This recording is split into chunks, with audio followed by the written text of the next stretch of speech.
Assalamualaikum warahmatullahi wabarakatuh.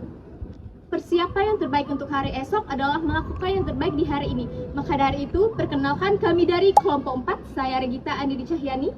Saya Nazula Hidayati. Saya Nyendisha Agustin. Saya Fitria.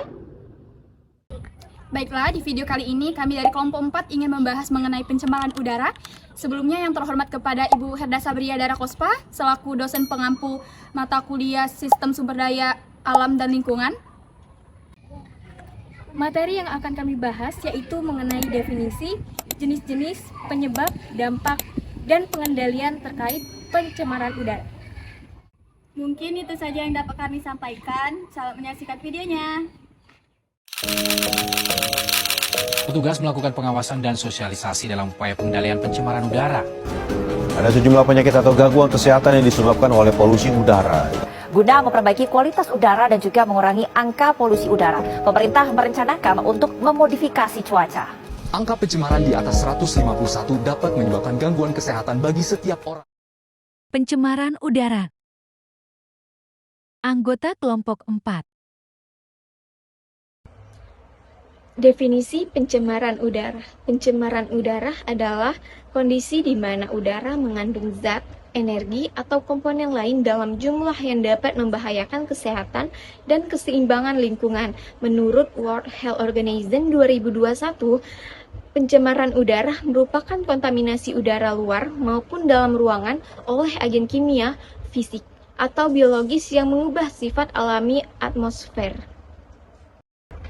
Adapun jenis pencemaran udara, yaitu pertama ada partikulat atau PM, partikel kecil seperti debu dan asap yang bisa masuk ke paru-paru dan menyebabkan gangguan pernapasan. Yang kedua ada ozon troposfer atau O3, gas berbahaya di lapisan bawah atmosfer yang dapat mengiritasi paru-paru dan merusak tanaman. Yang ketiga ada nitrogen atau NO2. Gas berbahaya di lapisan bawah atmosfer yang dapat mengganggu fungsi paru-paru jika terpapar lama. Yang keempat ada sulfur dioksida atau SO2, gas hasil pembakaran yang menyebabkan iritasi pernapasan dan kerusakan lingkungan. Yang kelima ada karbon dioksida atau CO2, gas rumah kaca utama penyebab pemanasan global dan iklim. Yang keenam ada bahan kimia beracun, zat berbahaya dari industri dan transportasi yang dapat merusak kesehatan lingkungan. Yang ketujuh, asap rokok dan asap pembakaran. Asap mengandung zat berbahaya yang memicu gangguan pernapasan dan gangguan untuk jantung. Ada 5 penyebab dari pencemaran udara. Yang pertama itu ada emisi kendaraan. Jadi emisi kendaraan itu menggunakan bahan bakar fosil seperti bensin, solar. Nah, bensin dan solar ini mengandung zat gas yang berbahaya seperti NO2, CO, dan partikel halus. Nah, dari ketiga zat gas yang berbahaya ini tentunya membuat udara yang bersih menjadi kotor. Emisi kendaraan ini sering terjadi di perkotaan. Karena apa? Dimulai dari lalu lintas yang sangat padat dan penggunaan kendaraan yang aktif seperti motor dan mobil. Kedua itu ada industri. Jadi kegiatan industri ini juga mengandung zat gas yang berbahaya seperti SO2, O3, dan zat kimia lainnya. Asap dari pabrik tentunya bisa mengubah udara bersih menjadi kotor dong. Nah, ditambah lagi adanya pembakar sampah. Limbah yang tidak dikendalikan dengan baik itu bisa menumpuk dan membuat kualitas udara menjadi menurun. Ketiga, pembangkit listrik. Jadi pembangkit listrik ini berbahan bakar fosil. Ia mengeluarkan emisi zatnya ke udara dengan jumlah yang besar. Hal ini terjadi karena pembakaran bahan bakar seperti batu bara, minyak itu untuk mengeluarkan energi. Keempat, aktivitas pertanian. Penggunaan pupuk dan bahan kimia juga menghasilkan gas amonia yang bisa mempengaruhi udara semakin memburuk. Selain itu ada penggunaan pestisida dan pembakaran lahan. Itu bisa menyebabkan polusi udara semakin meningkat. Terakhir, yang kelima itu ada pembakaran hutan. Pembakaran hutan dan pembakaran lahan ini menghasilkan asap tebal dan gas yang beracun yang bisa berdampak luas ke seluruh wilayah. Oke, selanjutnya. Polusi udara dapat berdampak buruk bagi kesehatan hingga jangka panjang. Beberapa masalah kesehatan yang bisa ditimbulkan oleh paparan terhadap polusi udara yaitu pertama, gangguan pada mata. Udara yang buruk dan tidak sehat dapat menyebabkan berbagai masalah pada mata orang yang terpapar. Antara lain seperti iritasi, mata menjadi kering, mata menjadi merah, dan lebih parah lagi dapat terjadi kerusakan pada saraf mata. Yang kedua yaitu peradangan hidung. Peningkatan polutan dalam udara dapat memicu iritasi atau peradangan pada lapisan dalam hidung yang dikenal sebagai rintis. Gejalanya berupa hidung tersumbat, bersin-bersin, dan gatal pada hidung, disertai dengan keluarnya ingus secara berlebihan. Yang ketiga, yaitu penyakit asma. Paparan kualitas udara yang buruk dapat meningkatkan serangan asma, yaitu peradangan paru-paru kronis yang menyebabkan penyempitan pada saluran pernapasan. Gejalanya yaitu batuk, sesak napas, dan suara mengik saat bernapas. Yang keempat, yaitu penyakit paru obstruktif kronik atau biasa disebut dengan PPOK. Paparan polutan dan asap rokok secara terus-menerus dapat menyebabkan PPOK. Sama seperti serangan asma, PPOK juga penyakit paru-paru kronis yang disebabkan oleh penyempitan pada saluran pernapasan dalam jangka panjang. Bedanya, PPOK bersifat progresif dan tidak bisa dipulihkan kembali seperti semula, sehingga gejalanya yaitu sesak napas dan batuk disertai dengan dahak, bersifat lebih konstan dan bisa berujung pada kematian. Yang kelima yaitu kanker paru-paru.